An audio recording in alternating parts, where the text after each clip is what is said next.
Innal hamdalillah nahmaduhu wa nasta'inuhu wa nastaghfiruh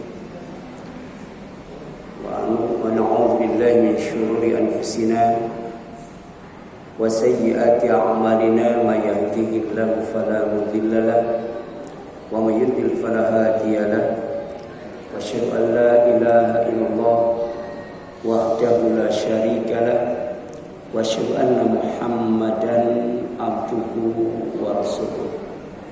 Amma ba'd. Faqala Allah Ta'ala fi kitabihil karim, a'udzu billahi minasyaitonir rajim.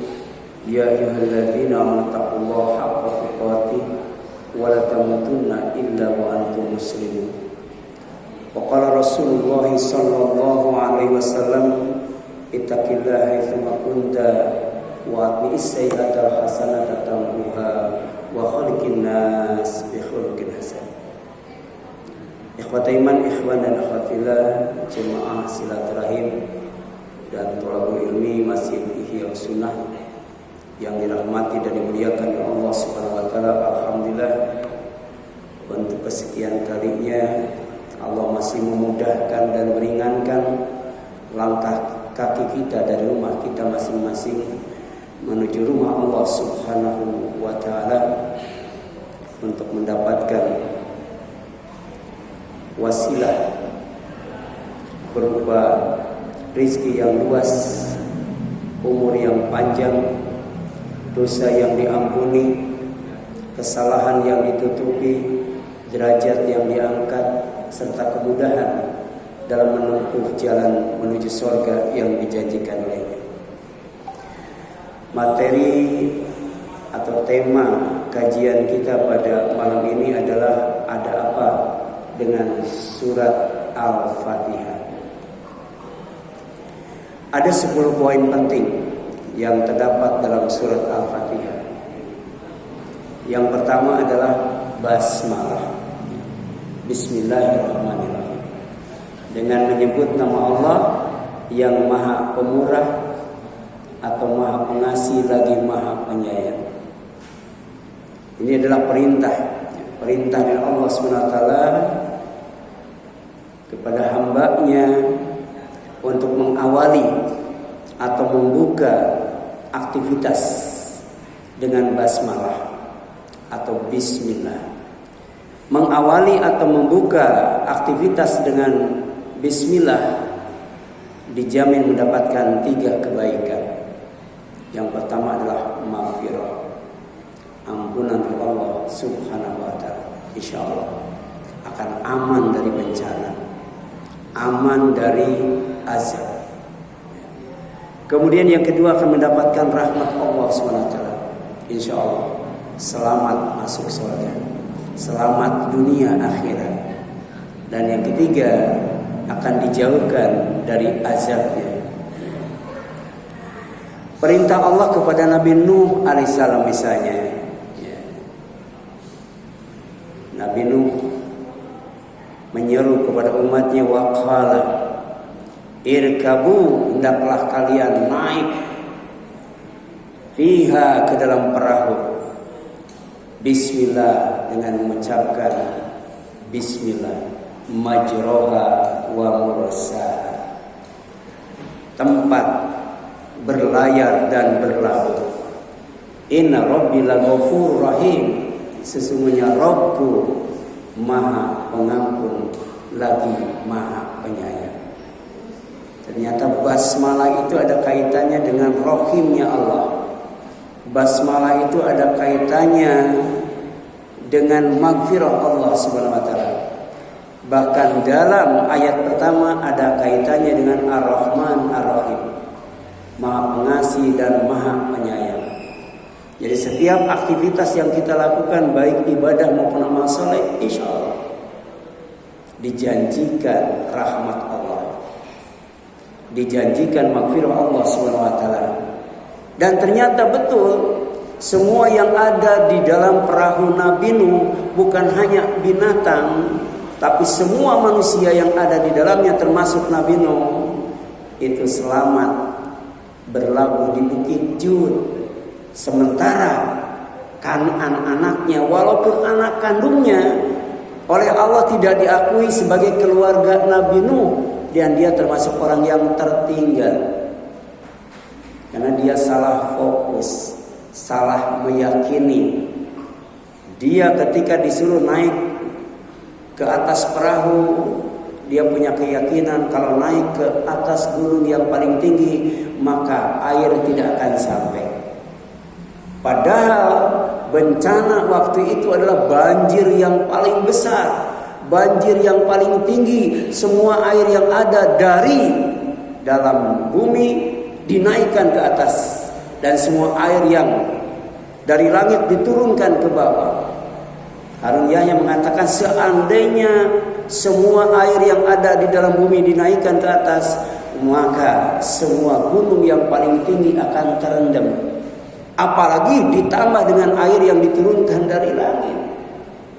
Maka kemudian Kan'an, anak kandung Nabi Nuh, mati ditelan badai topan.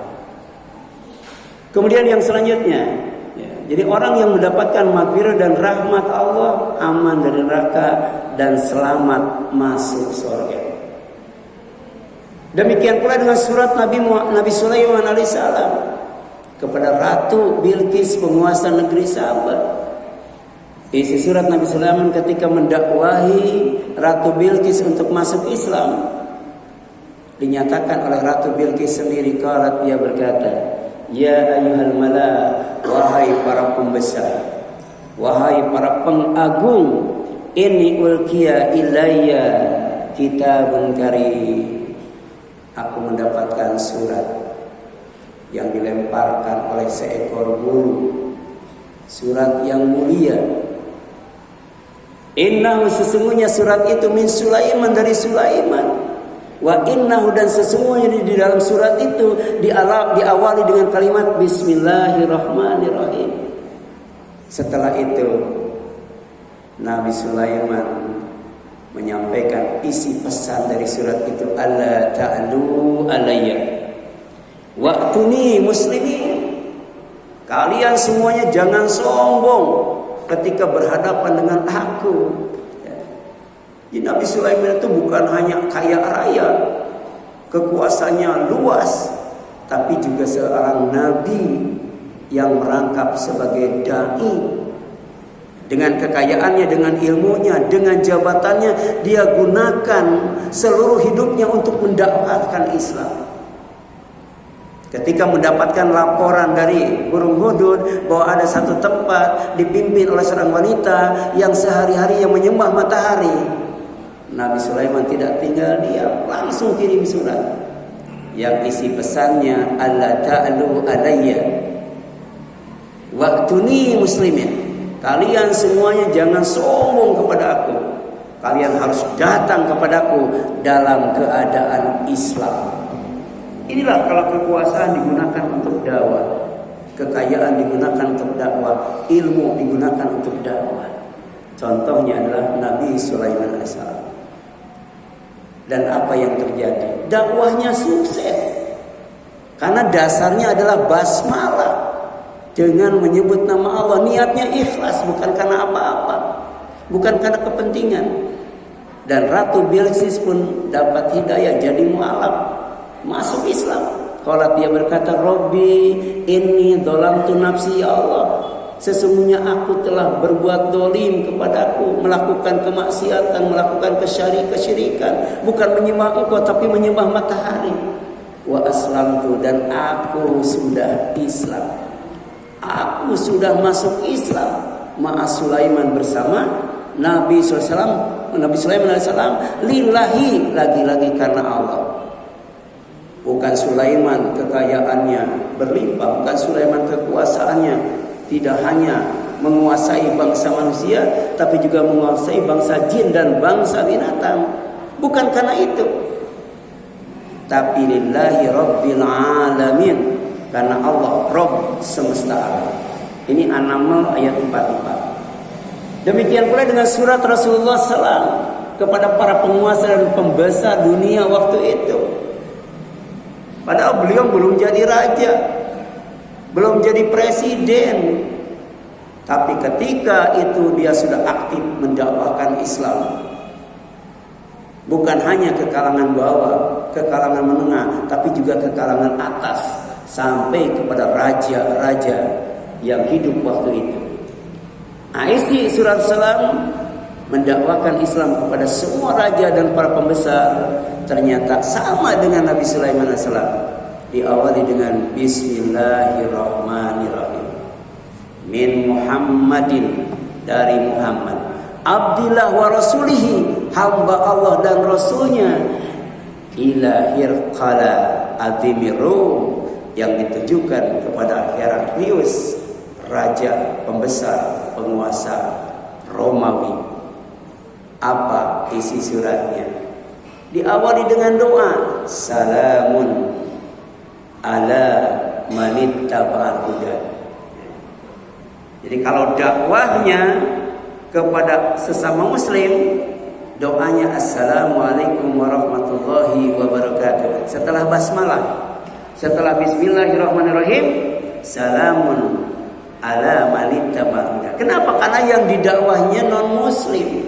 Raja Heraklius agamanya Kristen, ya. Makanya salamnya juga salam khusus. Salamun, semoga keselamatan, kedamaian, kerukunan, kesejahteraan dilimpahkan ala manittaba'al huda, kepada yang mengikuti petunjuk, mengikuti Islam. Amma ba'du, baru amma ba'du. Ini surat Rasul, ya. Apa isi suratnya? Fa ini ad'u bi ayatil Islam aslim taslam. Sesungguhnya aku mengajak engkau dengan panggilan Islam. Apa itu aslim? Kamu harus masuk Islam. Taslam, pasti kamu selamat, pasti kamu sejahtera, pasti kamu damai, pasti kamu rukun. Yu'tika, Allah pasti akan memberikan kepadamu, yu'tika Allah ajroka, pahalamu marrotain, 2 kali. Ketika berbuat baik sebelum jadi muslim, dan ketika beribadah dan beramal saleh setelah jadi muslim, pahalanya 2 kali lipat, ya. Jadi kalau dia tidak masuk Islam, maka kebaikannya tidak akan dicatat oleh Allah. Tapi ketika masuk Islam, kebaikan sebelum Islam itu akan dipahala oleh Allah SWT. Fa in tawallaita, tapi seandainya kamu menolak Islam, berpaling dari Islam, tidak mau menerima dakwah Islam, fa inna alaika ithmul alisiyin. Bukan hanya dosa kamu yang dicatat oleh Allah karena menolak Islam, tapi juga dosa-dosa rakyat kamu. Bayangkan, ya.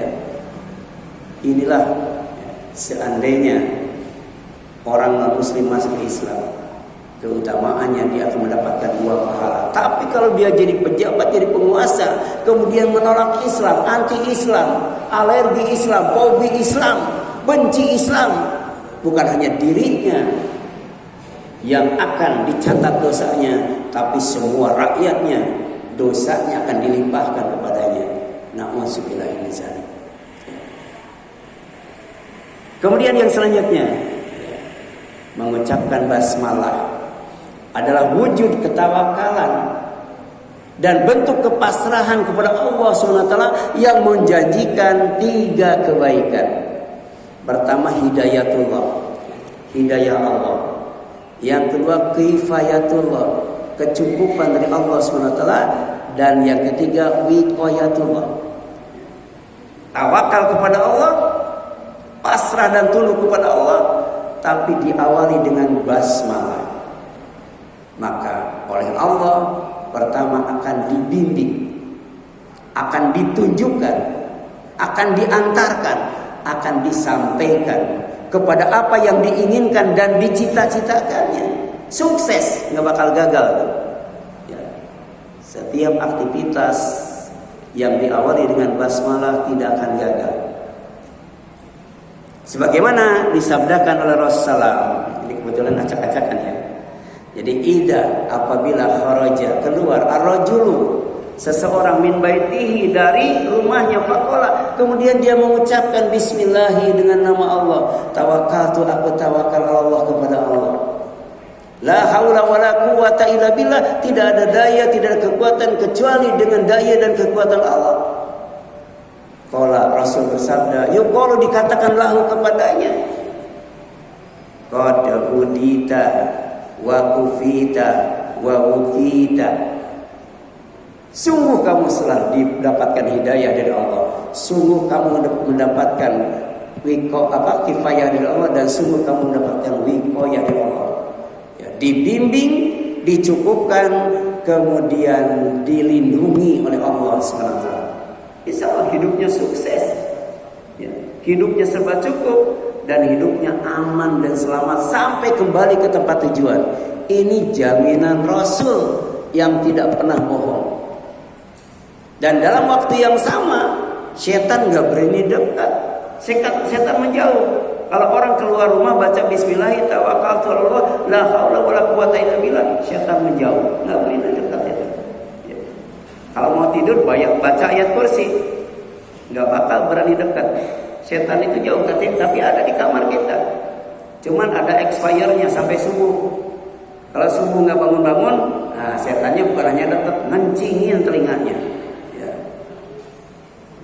Dan kemudian setan berkata kepada temannya, ya, bagaimana kamu bisa menggoda, bisa mengganggu, bisa mencelakakan, bisa membinasakan, bisa menggelincirkan orang yang sudah diberi hidayah oleh Allah, diberi kifayah oleh Allah, dan diberi wiqayah oleh Allah SWT. Inilah dahsyatnya tawakal kalau diawali dengan basmalah. Kemudian yang selanjutnya, ya, hamdalah. Ya. Jadi hamdalah itu perintah menutup dan mengakhiri aktivitas dengan hamdalah, mengucapkan alhamdulillah atau alhamdulillahi rabbil alamin. Dalam hadis qudsi disebutkan itu, paman wajada khairan falyahmadillah. Siapa saja mendapatkan kebaikan yang bikin senang, bikin bahagia, bikin tenang, maka hendaklah dia memuji Allah. Ucapkan alhamdulillah. Kalau kita senang, bahagia, bisa tersenyum, bisa tertawa, ucapkan alhamdulillah. Tapi kemudian waman wajada ghair dzalik, kalau yang didapatkan bukan kebaikan, sesuatu yang bikin sedih, bikin duka, bikin bingung, bikin susah, fala yalumunna, ya, para yalumanna ila nafsa. Jangan ada yang disalahkan, jangan menyalahkan siapapun, salahkan diri sendiri. Apalagi sampai menyalahkan Allah, sungguh kepada Allah. Menyalahkan orang lain saja nggak boleh, menyalahkan siapapun tidak boleh. Salahkan diri sendiri. Bisa jadi karena lalai, bisa jadi karena ceroboh, bisa jadi karena malas dan lain sebagainya. Ya. Kemudian yang selanjutnya, ternyata hamdalah itu doa penutup ahli surga. Hamdalah itu diucapkan oleh ahli surga ketika berada di dalam surga. Ini Allah camkan, Allah tegaskan kepada kita dalam surat Yunus ayat 10. Ya, 10. Ya. Surat 10 ayat 10. Da'wahum fiha subhanaka Allahumma. Penghuni surga zikirnya ketika berada di dalam surga, subhanaka Allahumma. Maha suci Engkau wahai Allah. Wa tahiyyatuhum fiha, dan bentuk penghormatan sesama ahli surga ketika bertemu apa? Salam. Ya. Salam. Selamat, sejahtera, rukun dan damai. Saling mendoakan. Bayangkan, di surga itu masih butuh doa. Baca surat At-Tahrim. Ketika surga itu dalam keadaan gelap gulita, tidak ada matahari, tidak ada pohon, yang ada adalah pohon, tidak ada matahari, tidak ada bulan, yang ada adalah pohon-pohonan yang rindang daunnya, lebat buahnya, tidak ada cahaya matahari. Bayangkan, makanya disebut jannah. Bukan hanya berarti kebun, tapi gelap gulita. Tapi penghuni surga tidak jadi masalah, karena nuruhum yas'a baina aydihim wa baina aydihim. Cahaya memancar ke depan dan ke sebelah kanan. Jadi surga yang demikian luas, yang kaprinya seluas langit dan bumi, menjadi terang benderang dengan cahaya penghuni surga. Karena di surga itu la yaruna fiha syamsa wala zamharira. Penghuni surga tidak akan melihat matahari, tidak akan melihat bulan. Sebab kalau melihat matahari, melihat bulan, itu terganggu kebahagiaannya. Kita lagi asyik main, lagi senang-senang, lagi santai-santai, tiba-tiba udah sore, kan terganggu ya. Makanya di mana itu yang kota judi itu? Kota judi itu di mana? Ya, di Las Vegas ya. Itu tempat judinya itu tidak ada jam dinding. Ya. Kemudian dirancang sedemikian rupa sehingga suasana tidak berubah, sehingga asik berjudi itu. Ya. Demikian pula di surga, tidak ada matahari, tidak ada bulan, yang adalah cahaya yang memancar dari tubuh penghuni surga. Ya. Dan karena pentingnya cahaya itu, dan cahaya itu ada kaitannya dengan maghfirah Allah. Semakin bersih dari dosa, semakin suci dari dosa, semakin terang cahaya yang memancarkan dari tubuhnya. Dia berdoa, Rabbana atmim lana nurana waghfir lana innaka ala kulli syai'in qadir. Ini di surga. Di surga masih berdoa minta supaya cahaya tubuhnya itu disempurnakan. Jadi artinya kalau kita mau tubuh kita memancarkan cahaya, bersihkan diri kita, sucikan diri kita dari dosa dan kesalahan. Dan itu dilakukan setiap kali kita mau apa? Mau tidur. Rabbana la tu'akhirna in nasina aw akhtana. Ya Allah, jangan Kau siksa kami jika kami melakukan dosa karena kesalahan dan lupa. Demikian pula ketika bangun, Rabbana faghfir lana dzunubana wa kaffir anna sayyi'atina wa tawaffana ma'al abrar. Itu setiap bangun kita baca itu, ya Allah ampuni semua dosa kami, tutup semua kesalahan kami, matikan, wafatkan kami bersama orang-orang yang baik. Kalau ditakdirkan matinya mati massal. Ya. Kemudian ternyata hamdalah itu adalah ungkapan syukur, ungkapan bahagia orang yang bertakwa saat disambut oleh malaikat di pintu surga dan dipersilakan masuk ke dalam surga.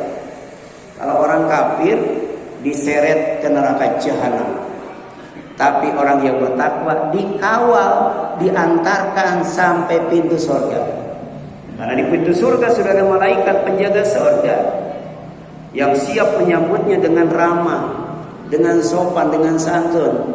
Salamun alaikum tibtum fadkhuluha khalidin. Selamat, sejahtera, rukun, damai. Ya. Kamu termasuk orang yang beruntung. Silakan masuk ke dalam surga dalam keadaan kekal. Ketika itu yang terjadi, apa yang keluar dari mulut orang yang bertakwa?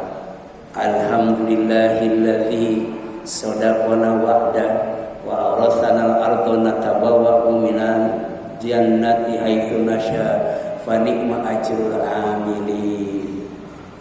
Ya, ini zikirnya penghuni surga ketika disambut dan dipersilahkan masuk surga.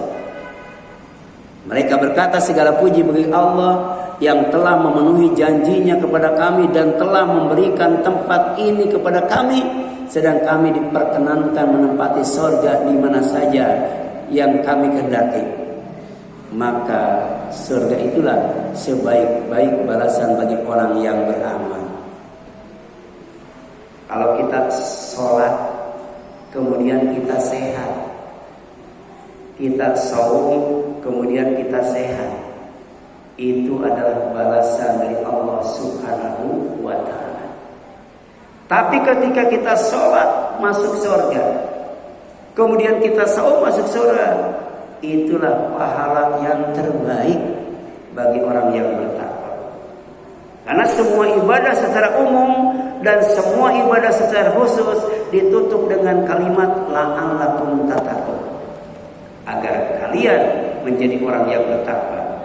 Orang yang bertakwa disambut, dipersilakan masuk surga, dan surga itu adalah fa ni'ma ajrul amilin. Kalau kita zakat, infak, sedekah, kemudian harta kita berlimpah kaya raya, itu pahala dari Allah, dilipat gandakan sesuai dengan janji Allah. Ya, wallahu yudha'ifu liman yasha. Tapi ketika kita zakat, infak dan sedekah, kemudian kita bisa masuk surga lewat pintu zakat, itulah fa ni'ma ajrul amilin. Oleh karena itu, penghuni surga berzikir dalam surga dengan kalimat yang diawali dengan hamdalah. Itu akhir dari perjalanan dari alam mahsyar sampai ke surga. Itu finishnya, ultimate goalnya. Ya. La yashba'u mu'min min khairin hatta muntahahul jannah. Orang yang beriman itu tidak akan pernah merasa kenyang dari kebaikan sampai akhirnya adalah surga.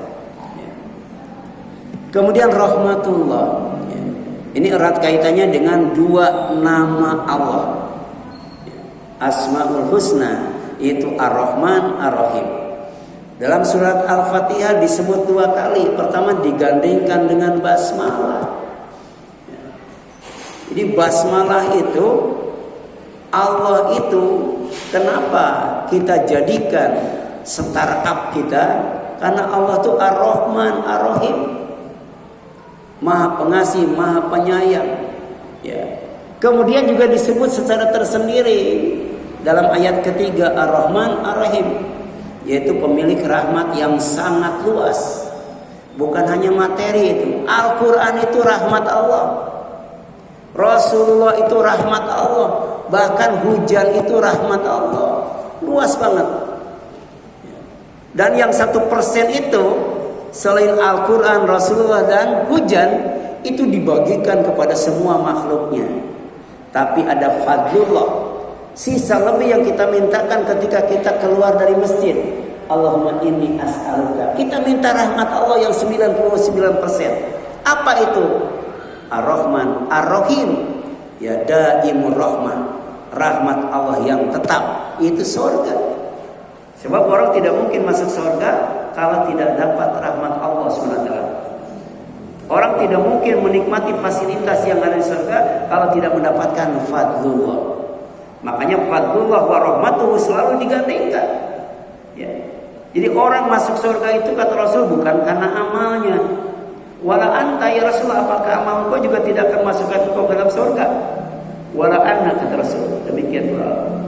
Illa ayatakum madani Allah bi rahmatih, kecuali jika Allah menganugerahkan kepadaku rahmatnya. Dan ternyata rahmat Allah itu disebut 2 kali dalam surat Al-Fatihah. Saking pentingnya, dan kita baca berulang-ulang sampai kita hafal itu. 7 ayat tapi diulang-ulang sampai hafalnya juga ngelotok gitu ya, karena diulang-ulang. Kemudian yang selanjutnya adalah rububiyatullah.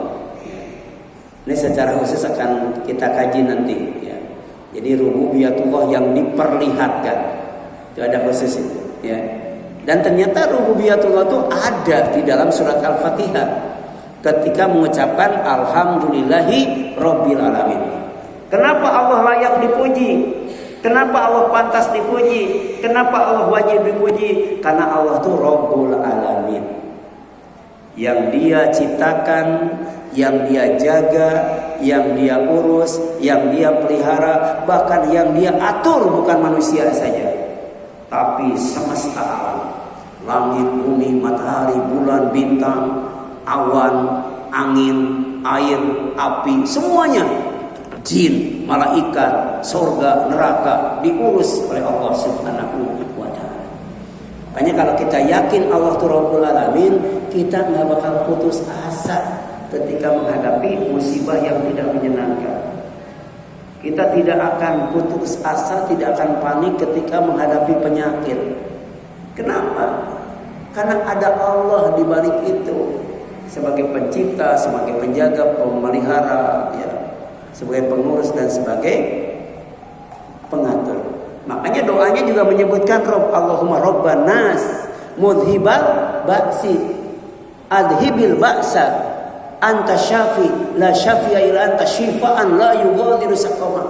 Itu dari Rob juga, menyembuhkan penyakit. Dokter cuma mengobati, ya. Kita cuma berobat, yang menyembuhkan siapa? Allah. Itulah rububiyatullah. Ya. Kenapa kita mengucapkan alhamdulillah ketika sembuh dari penyakit? Karena Allah yang menyembuhkan. Ya. Jadi Rabb artinya pencipta, khaliq, penjaga, hafid, dan pengatur, mudabbir. Pertama Allah itu Rabb semesta alam. Itu surat Al-Fatihah ayat 2. Alhamdulillahi Rabbil alamin. Segala puji bagi Allah, Rabb semesta alam. Yang kedua, Allah itu Rabb manusia. Surat An-Nas ayat 1. Qul a'udzu birabbin nas. Ya, katakan olehmu, aku berlindung kepada Rabb manusia. Yang ketiga, Rabbul alamin itu Rabb langit dan bumi serta semua yang ada di antara keduanya. Silakan.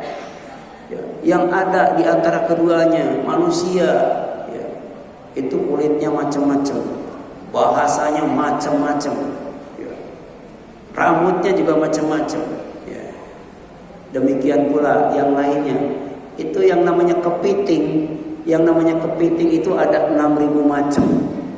Ada orang yang khusus melakukan penelitian tentang kepiting dan dapat gelar doktor. Ternyata kepiting itu ada 6.000 macam. Tapi ketika kita menyaksikan di YouTube, satu kepiting sedang migrasi, itu pantai merah semuanya. Kira-kira berapa ekor itu? Itu diurus oleh Allah. Itu ciptaan Allah dan diatur oleh Allah Subhanahu wa ta'ala. Jadi kalau kita mengatakan alhamdulillahirabbil alamin, harusnya hidup itu tenang. Harusnya hidup itu merasa aman, tidak banyak yang dicemaskan. Ya. Kemudian yang selanjutnya, Rabbus samawati wal ard wa ma bainahuma. Allah itu Rabb alamin, itu Rabb langit dan bumi serta apa yang ada di antara keduanya. Dan karena itu fa'budhu, kamu itu harus ibadah kepadanya. Wastabir li ibadatihi, dan sabar dalam beribadah kepadanya. Sabar, ya, sabar. Jadi ada sabar dalam ibadah, ada itu. Ya. Kemudian hal ta'lamu lahu samia, apakah masih ada Tuhan selain Allah? Ya. Kalau Allah sudah menyebutkan Dia itu Rabb langit dan bumi serta yang ada di antara keduanya, ada enggak nama Allah yang lain yang pantas untuk diibadati? Ya, jadi Rabb itu ada kaitannya dengan ubudiyah, ya, dengan ibadah kepada Allah SWT.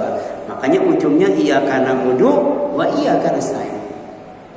Ya. Kemudian yang keempat, Rabb Arasy.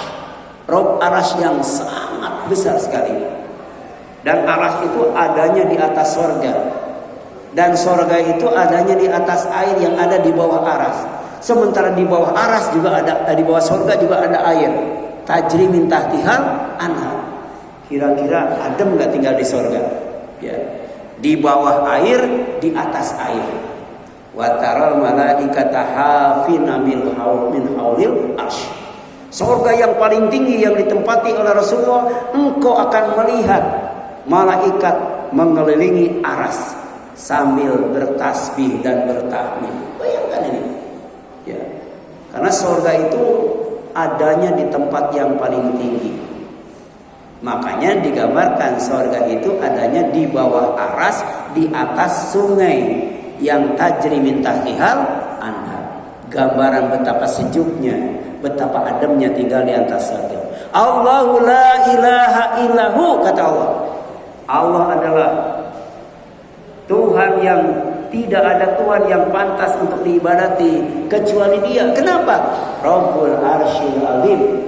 Karena Dia adalah Tuhan yang mempunyai Arasy yang agung.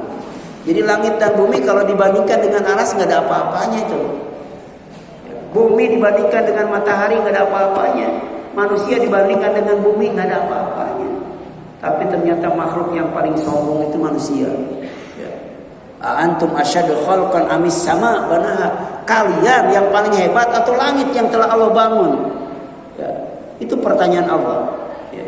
Yang kelima, Rabbul Alamin itu adalah Rabb malaikat dan ruh. Jadi semua malaikat diciptakan oleh Allah, dijaga, dipelihara, diurus dan diatur oleh Allah. Ya.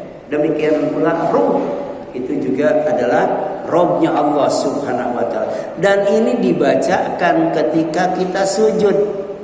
Ketika sujud kita baca itu. Ya. Apa bacaannya? Subuhun Kudusun Rabbul Malaikati Warruh. Di samping Subhana Rabbiyal A'la. Maha suci dan maha kudus Allah, Rabb malaikat dan ruh. Yang keenam, Rabbul Alamin itu adalah Rabb dua tempat terbit dan terbenam matahari. Jadi tempat terbenam matahari ada dua, tempat terbit matahari juga ada dua. Jadi tidak tetap posisinya.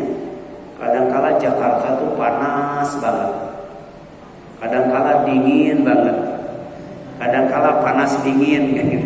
Itu kenapa? Ya, karena ternyata tempat terbit dan terbenam matahari itu ada dua. Itu disebutkan ya, di dalam surat Ar-Rahman sebelum mengucapkan fabi ayyi ala'i rabbikuma tukadziban. Jadi ditempatkannya tempat terbit matahari dan tempat terbenamnya itu ada dua, ada hikmahnya itu. Dan itu bagian daripada nikmat Allah yang sering didustakan oleh manusia. Ya, Rabbul Masyriqaini wa Rabbul Maghribaini. Ya, Allah adalah Tuhan yang memelihara kedua tempat terbit matahari dan tempat terbenamnya. Ya. Kemudian selanjutnya, nah ini yang ketujuh. Ya. Ini poin penting yang terdapat dalam surat Al-Fatihah. Makanya dibikin PowerPoint. Ada kekuatan poin ya pada surat Al-Fatihah itu. Nah, di antaranya adalah Rabbul Alamin, Rabb semuanya. Ya, semua yang ada di alam semesta ini itu Rabbnya adalah Allah SWT. Qul apa? Qul aghairallahi abghi rabban wa huwa rabbu kulli syai'in. Katakanlah Muhammad, apakah patut, pantas aku mencari Tuhan selain Allah, apalagi sampai beribadah kepada selain Allah, sementara Allah itu adalah Tuhan bagi segala sesuatu. Ya. Makanya silakan ya, tidak beribadah kepada Allah, asal jangan tinggal di bumi. Silakan cari tempat lain. Ya. Ternyata tempat lain juga itu punya Allah. Ya. Makanya harus malu orang yang tinggal di tempat Allah, ya di tempat yang diciptakan oleh Allah, tapi kemudian tidak beribadah kepada Allah Subhanahu wa ta'ala. Ya. Silakan sampai di sini. Ada yang ditanyakan? Ya. Ada? Ya, kalau tidak ada kita lanjutkan satu lagi. Ya, Maliki Yaumiddin. Allah adalah pemilik, bukan hanya penguasa, pemilik. Ada pemilik yang tidak berkuasa. Indonesia pemilik tidak berkuasa. Ada penguasa tapi bukan pemilik. Itu Yahudi. Ya, Yahudi itu berkuasa tapi tidak punya negara ya. Indonesia punya negara nggak? Berkuasa nggak? Iya. La haula wala quwata illa billah. Ya. Tapi Allah itu bukan hanya Malik tapi juga Malik, Maliki Yaumiddin, ya, pemilik hari pembalasan. Jadi waktu itu ya, tidak ada lagi presiden, tidak ada lagi raja, tidak ada polisi, tidak ada jaksa, tidak ada hakim, tidak ada pengacara. Ya. Pemilik satu-satunya pengadilan pada hari kiamat itu adalah Allah Subhanahu wa ta'ala. Tidak bisa diintervensi oleh yang lainnya. Ya, makanya di dalam Al-Quran surat Al-Infitar kalau tidak salah ini, yauma la tamliku nafsun li nafsin syai'a. wal amru yauma idzinillah. Apa yang dimaksud dengan yaumidin adalah hari ketika seorang tidak berdaya sedikit pun untuk menolong orang lain, dan selain urusan pada segala urusan pada itu adalah kekuasaan Allah Subhanahu wa taala. Dan terakhir, setiap perbuatan akan dibalas oleh Allah dengan adil dan ihsan. Inilah cara Allah membalas perbuatan manusia. Yang pertama dengan adil. Setiap kejahatan akan dibalas dengan kejahatan atau perbuatan yang setimpal. Ya, tidak ada kedzaliman di sana. Yang adalah kemurnian yang sejati. Yang kedua ihsan. Setiap kebaikan akan dilipat gandakan. Mulai 10 sampai tak terhingga itu. Ya, man jaa bil hasanati falahu asyru amsalihha. Siapa yang datang membawa kebaikan, maka baginya 10 kebaikan. Wa man jaa bisayyi'ah fala yujza illa mithlaha. Siapa yang datang membawa keburukan, kejahatan, maka tidak akan dibalas oleh Allah kecuali dengan perbuatan yang sama. Wa hum la yudlam.